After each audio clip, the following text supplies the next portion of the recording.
హరి ఓం. ప్రియాత్మస్వరూపులారా, ప్రియ పుత్రీ పుత్రులారా, చంద్రబాబుకి రామోజీరావు ప్లస్ సోనియాల మధ్య, అంటే రామోజీరావు ప్లస్ సోనియా బృందానికి చంద్రబాబుకి మధ్య నడుస్తున్న సంకేత భాష 417వ పోస్టు. ఒకే అంశం విభిన్న కోణాలు లేబుల్లో 4వ పోస్టు, జూలై 27, 2010, దాదాపు 15 ఏళ్ల క్రితం ప్రచురించిన టెక్స్ట్ పోస్టుని అప్పటి రాజకీయ గూఢచర్యానికి, ఇప్పటి రాజకీయ గూఢచర్య నేపథ్యానికి మధ్య ఉన్న కనెక్షన్, కంటిన్యూటీ మీకు అవగాహన కలిగించేటందుకు అప్పటి పోస్టుని ఇప్పుడు నేను మీకు వీడియోగా పంచుకుంటున్నానండి, కొనసాగిస్తున్నాను. మామూలుగా అందరిలాగే చంద్రబాబు కూడా అప్పటికి చంద్రబాబు అనే అన్నానండి. రామోజీరావు అంటే డ్రామోజీ కాంగ్రెస్కి వ్యతిరేకం, తెదేపాకి అనుకూలం అనుకున్నాడు కొంతకాలం పాటు. వైఎస్ పాదయాత్రకు పూర్తి కవరేజీ, అతడికి ఇమేజీ ఇచ్చి సీఎంని చేస్తున్నప్పుడు దుఃఖపడ్డాడు. అంతకుముందు సీటు దిగనని మొరాయించాడు. అలిపిరి దాడితో దెబ్బకు దిగి వచ్చాడు. అయితే ప్రభుత్వ వ్యతిరేక ఓటు వంటి రాజకీయ పైకారణాలతో రామోజీరావు ఓసారి తెదేపాని, మరోసారి కాంగ్రెస్ని, అంటే కుర్చీలాట మాదిరిగా అన్నమాట, పైకి లేపడం తెలిసిందే కదా అని సరిపెట్టుకున్నాడు. 1989లో చెన్నారెడ్డి, 1990లో జనార్దన్ రెడ్డిల మాదిరిగా వైఎస్కి కూడా అనుకూలుడు అనుకున్నాడు. రాష్ట్రంలో కాంగ్రెస్ వాళ్ళల్లో కొందరికి సీన్ ఇచ్చినా కేంద్రంలో కాంగ్రెస్కి మాత్రం రామోజీరావు వ్యతిరేకి అని నమ్మాడు. ఎందుకంటే ఇందిరకి వ్యతిరేకి కదా. ఆ రీత్యా 2004లో కేంద్రంలో కాంగ్రెస్ అధికారంలోకి వచ్చిన ఇందిరాగాంధీకి వ్యతిరేకి అయిన రామోజీరావు సోనియాకి అంత స్థాయిలో వ్యతిరేకి కాకపోయినా సంపూర్ణ అనుకూలుడని మాత్రం ఊహించలేకపోయాడు. గూఢచర్య జ్ఞానాన్ని గ్రహించడంలో ఎంత నేర్పరికైనా తన చుట్టూ కప్పబడే ఐరన్ కర్టన్, ఇనుప తెర చూపించబడిన వర్ణ చిత్రాన్ని దాటి చూడటం అసాధ్యం కూడా. మార్గదర్శి పేరిట రాజరామోజీరావుల యుద్ధం నడుస్తున్న రోజుల్లో కూడా ఎందుకో ఇద్దరికీ ప్రస్తుతం చెడినట్లుంది అనుకున్నాడే గాని కేంద్రంలోని కాంగ్రెస్ అధిష్టానము, రామోజీరావు, వైఎస్ఆర్ కలిసి నాటకం ఆడుతున్నారనుకోలేదు. దీని పూర్తి వివరాలు అప్పటి న్యూస్ ఐటమ్స్తో సహా నా బ్లాగ్ ప్రారంభంలోనే, అమ్మఒడి ప్రారంభ పోస్టుల్లోనే రాజరామోజీల యుద్ధం నిజమా నాటకమా, తానిషా కళ నాటకానికి దర్శకుడెవడు, ఇలాంటి పోస్టులు ఉన్నాయండి, టెక్స్ట్ పోస్టులు. మీరు అవి పరిశీలించుకోవచ్చు. వీడియోలుగా ఇవ్వలేదనుకుంటాను. సరే, ఇక్కడ చివరికి ఒకవేళ ఈ మార్గదర్శి నాటకమేమో అని అనుమానం వచ్చినా చంబా సందేహాన్ని ఎవరు తీర్చగలరు? అలాంటి చోట వైఎస్ ఆడిన సందట్లో సడేమియా నాటకం కానీ, గారెల వంట వంటి గూఢచర్యం కానీ చంబా ఎలా గ్రహించగలడు? ఆ గారెల వంట గురించి అయితే ఆ వైఎస్ అనూహ్య మరణం వెనక అసలు మతలబుల్లో ఉన్నదండి, మీరు చదువుకోవచ్చు. కాబట్టే 2009 ఎన్నికలలో తనకి తప్పకుండా అవకాశం వస్తుందని ఆశపడ్డాడు. కాంగ్రెసేతర పార్టీలన్నీ కూటమిగా ఏర్పడేటందుకు పెనుగులాడాడు. అదే డిసడ్వాంటేజ్ అయ్యి తెరాస, కేసీఆర్ అనగా ఈ కచరా సీట్ల సర్దుబాటు విషయంలో పుణ్యకాలం కాస్త కరిగించాడు. వెరసి నెలకి 2,000 రూపాయల నగదు బదిలీ పథకం బటన్ నొక్కడం అన్నది చేపట్టినా వైఫల్యం చెందక తప్పలేదు. ఎన్నికల ప్రచార సరళిలో మీడియా వైఖరి అతడి ఆశలకి ఆదిలోనే గండి కొట్టింది.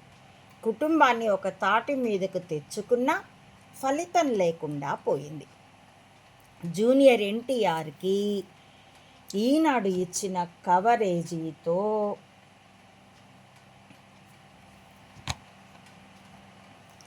ఆశలు రెపరెపలాడిన త్వరలోనే నీరుగారిపోయాయి. ఫలితాలు జావగారిపోయాయి. ఈ గందరగోళంలో పరిస్థితులను గూర్చిన అయోమయంలో అతడు ఉండగానే వైఎస్ దారుణ మరణాన్ని పొందాడు. తర్వాతే చంబాకి పరిస్థితుల పట్ల ఓ స్పష్టత వచ్చింది. వైఎస్ జగను కాంగ్రెస్ అధిష్టానాల మధ్య అంతర్లీన పోరు నేపథ్యంలో కొన్ని పోస్టులు కూడా ఇచ్చానండి. అప్పటికి ఈ రాజకీయ వర్గాల్లో లోతట్టున షికార్లు చేసే సమాచారము అతడి అవగాహనకి మరింత బలాన్ని సమకూర్చింది. అప్పటికి అతడికి రామోజీరావుకి కాంగ్రెస్ అధిష్టానానికి మధ్య ఉన్న సంబంధంలోని నిగూఢ గాఢత బాగా అర్థమైంది. అది చంబాకి కడుపు మంట కలిగించింది. కూప్స్ ఆన్ ది వరల్డ్ మా ఆంగ్ల బ్లాగు అందులో ప్రస్తావించిన నకిలీ కణికుడి వేశ్య వంశ పారంపర్య గూఢచర్య పరంపరని, ఆ పర్యవసానాన్ని నమ్మాలంటే ఆత్మబలం అవసరం. అది చంబాకి శూన్యం. అతడికి ఆల్వేస్ అబద్ధమే ఇష్టం, దాన్నే నమ్ముతాడు. సత్యం ఎంత తార్కికంగా కనబడినా అతడి మా జన్మ పరంపరల మలదోషం కొద్దీ అతడు సత్యం పట్ల ఎప్పుడూ వికర్షితుడే. ఎప్పుడూ అసత్యమే అతన్ని అట్రాక్ట్ చేస్తుంది, సత్యం అతన్ని రిపెల్ చేస్తుంది. కాబట్టి కౌలో మేము స్పష్టంగా చెప్పినా అప్పటికి ఇది రాసే ఈ బాబ్లీ సంఘటన, ఈ చిత్తకొట్టుడు జరిగేప్పటికీ అది 2 ఏళ్ళు గడిచినా ఇతడు మాత్రం, ఏడాదిన్నర గడిచినా అతడు మాత్రం నమ్మలేకపోయాడు. ఒక రకంగా చెప్పాలంటే, ఒక రకంగా కాదు, ఖచ్చితంగా చెప్పాలంటే వైఎస్ మరణం తర్వాతే ఇతడికి అది బాగా ఇంకింది. ఈ నేపథ్యంలో అతడు తన గూఢచర్యపు అవగాహనని సమగ్రీకరించుకొని తన పరిధిలోని వారికి పంపకం మొదలుపెట్టాడు. అప్పటి నుండి నకిలీ కణిక వ్యవస్థ నెంబర్ 10 వర్గం, అందులోని కీలక వ్యక్తులు రామోజీరావు, సోనియాల గురి చంద్రబాబు మీదికి తిరిగింది. అప్పుడే తోక జాడిస్తున్న జగను, చంద్రబాబు వగైరా రాష్ట్ర రాజకీయ నాయకులేగాక జాతీయ నాయకులకు కూడా మధు కూడా దెబ్బలబ్బాయిగా చూపెట్టబడ్డాడు. జార్ఖండ్ వాడు రాజకీయాల్లో అక్రమార్జన చేసి దాచుకున్న నిల్వలన్నింటికీ కన్నాలు పెట్టి ఐటీ దాడులతో కొడతాను జాగ్రత్త అన్న హెచ్చరిక అది. అప్పటికి కేంద్రంలో ఉన్నది ఈ బార్ ఉమెన్ మైనో ప్రభుత్వమే, పప్పెట్ ప్రధానమంత్రి మన్మోహన్ సింగ్ని చేతిలో పెట్టుకొని.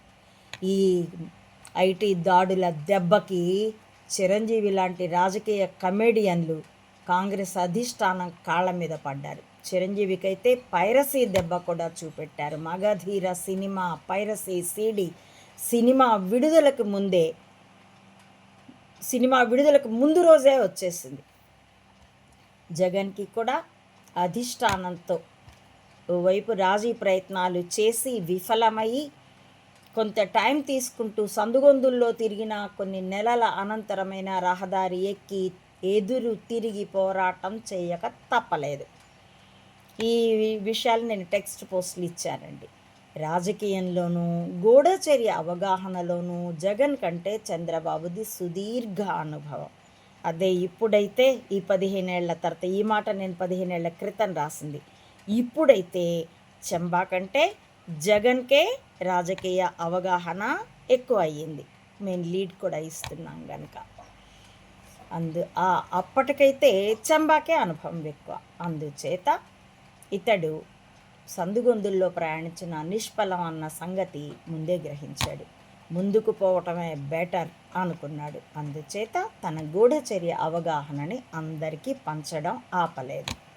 ఇదే సమయంలో తెలంగాణ రచ్చ మొదలైంది. అప్పుడు కూడా కచరా కాంగ్రెస్ మీద కాకుండా తెదేపా మీదే గురిపెట్టుకు తిట్టడం, విమర్శించడం వంటివి చేశాడు. మేము టపాకాయలు కూడా పేల్చామండి. గూఢచర్య సమాచార పంపిణీ అనే కార్యక్రమంలో చంద్రబాబుకి సహకరిస్తున్నందున తెదేపాలోని కొందరు నాయకుల మీద కూడా టార్గెట్ చేయబడింది. ఇందులో భాగమే నాగం జనార్దన్ రెడ్డి. ఇప్పుడు ఉన్నాడో శరీరం విడిచిపెట్టాడో నాకు తెలియదండి, ఫేడ్ అవుట్ అయితే అయిపోయాడు. అతడికి ఓయూలో ఇందులో భాగమే నాగం జనార్దన రెడ్డిని ఓయూలో తన్నడం. కిరాయి రౌడీలే ఈ పని చేశారని, ఓయూ విద్యార్థుల ప్రమేయం అందులో లేదని తర్వాత వార్తలు వచ్చాయి. అది మరో కోణంలో చంబాకి హెచ్చరిక కూడా. అంతగా భౌతిక దాడి జరిగినా చంబా కానీ అతడి అనుచరులు కానీ లోతట్టు సమాచార సేకరణ, విశ్లేషణ, ఆ పైన తమ గూఢచర్య అవగాహన పంపకం చేయడం మానలేదు. అది మరి వాళ్ళ ఎదుట ఉన్న కన్నా కాలా స్ట్రాటజీ. చంపు లేదా చస్తావు, దెబ్బ కొట్టు లేదా దెబ్బ తింటావు అనే విధంగా ఎదుట నిలబడిన అనివార్య ఆత్మహత్యా సదృశ్య అసైన్మెంట్ల వంటివి. ఇది ఎంతగా కొనసాగిందంటే ఓయూలో నాగం జనార్దన రెడ్డిని స్పృహ తప్పేలా కొట్టినా సరే తదుపరి జరిగిన తెలంగాణ జేఏసీ సమావేశాలకి హాజరైన నాగం బృందం తెరాస, తెలంగాణ కాంగ్రెస్ నాయకులని మాటలతో కెలికి లోగుట్లు తెలుసుకుపోవడం ఆపలేదు. తర్వాత జేఏసీ మీటింగ్లకి నాగం బృందం హాజరవ్వడం, అప్పటి వరకు అందులో రెగ్యులర్గా పాల్గొంటూ వస్తున్న తెరాస నాయకులు, మరికొందరు కాంగ్రెస్ వాళ్ళు కూడా గైర్హాజరయ్యారు. ఆ జేఏసీని నీరుగార్చడం మొదలుపెట్టారు. ఆ తర్వాత జేఏసీలోంచి తెదేపా బయటకు వచ్చింది. క్రమంగా గూఢచర్య అవగాహన పంపిణీ కార్యక్రమాన్ని జాతీయ స్థాయిలో లాలు, పవార్, శరద్ యాదవ్, గట్రాలకి కూడా చంద్రబాబు విస్తరించాడు. తనకి తక్షణ ఫలితం రాకున్నా ఎదిరి వర్గానికి అంటే డ్రామోజీ ప్లస్ సోనియాల బృందానికి ఇరుకు సృష్టింపబడడం, పరిస్థితుల మీద మరింత అవగాహన కలగడం తన అనుభవానికి తెలుస్తూనే ఉంది. కాబట్టి ఈ క్రమంలోనే ఇంకా ఏం జరిగిందన్నది తదుపరి వీడియో ఇస్తానండి. కొంచెం సంక్లిష్టమైనది కాబట్టి అర్ధగంట కాకుండా 12-14 నిమిషాల్లో ముగిస్తూ, మీ స్పష్టత కోసం మీరు దీన్ని మరింత పరిశీలించవలసిందిగా, అప్పటి వార్తల్ని కూడా మీరు స్మృతిలోకి తెచ్చుకొని మరీ విశ్లేషించుకోవాల్సిందిగా విజ్ఞాపన చేస్తూ, హరి ఓం. ప్రియ పుత్రులారా, నా ఈ వీడియోల కంటెంట్ మీకు పరిశీలనార్హం అనిపిస్తే please support my channel and spread my videos. ఎందుకంటే యూట్యూబ్ అది గూఢచర్యం కాబట్టి స్ప్రెడ్ చేయడం లేదండి. త్వరలో దాని షేర్ మార్కెట్ కుదేలైతే కానీ దానికి బుద్ధి రాదండి. ఎందుకంటే ఫేస్బుక్ ఒకసారి ఆ అనుభవం పడింది కూడా దానికి. కాబట్టి ప్రియ పుత్రులారా, థ్యాంక్ యూ ఫర్ వాచింగ్.